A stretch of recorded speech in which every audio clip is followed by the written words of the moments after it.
Following President Trump's contentious meeting with Vladimir Putin, the Russian government has released a series of videos showcasing an array of new nuclear weapons. One video, in particular, is most disconcerting. It is rumored to be a giant torpedo purpose-built to avoid U.S. defenses. One expert has nicknamed it a doomsday machine. Putin himself has addressed the weapon on March 1. According to a Kremlin translation of Putin's remarks, the weapon is said to be remotely controlled, allowing for no Russian casualties, be able to hold masses of nuclear power, as well as have few vulnerabilities. "It is really fantastic," said Putin, "there is really nothing in the world capable of withstanding them." A torpedo-shaped device called Poseidon featured on the Russian Ministry of Defense's YouTube account on July 19. The new clips show real-world footage of a prototype warhead.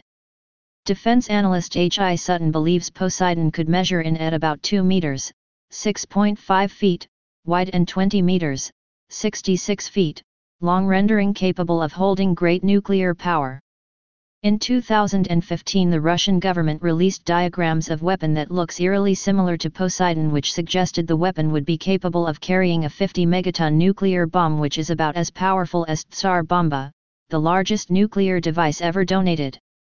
U.S. nuclear tests of the 1940s, 50s, and 60s, including the underwater operations Crossroads Baker and Hardtack Iwahoo, illustrated why bombs detonated underwater could be so devastating. Warships were staged around the explosions to test the effect of the bombs, which were roughly as energetic as the bombs dropped on Hiroshima or Nagasaki on August 1945. Some warships were vaporized, others were flipped and sunk, while only a few sustained cracked hulls and damaged engines. However, experts have questioned the purpose and effectiveness of Putin's device.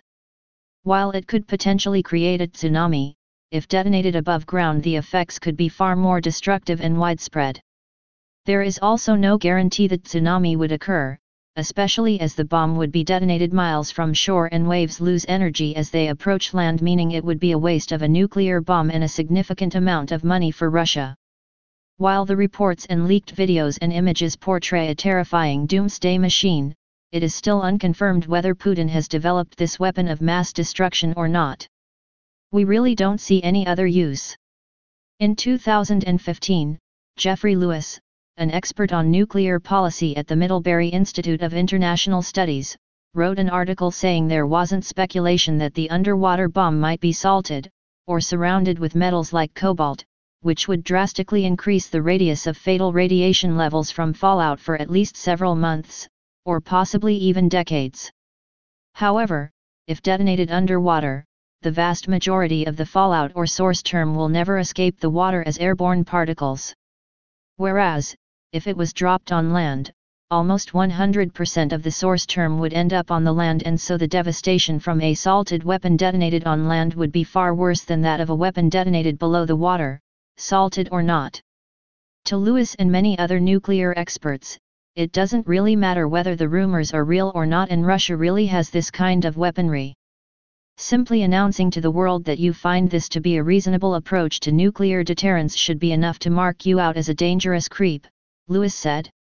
To conclude, this is certainly a worrying development emerging from one of the most powerful countries in the world, and we should all be wary indeed. It's hard to say what the coming war will look like or even when it may happen. But one would agree that if groups wished to appease peace, then they wouldn't build such items. Stay paranoid, my friends.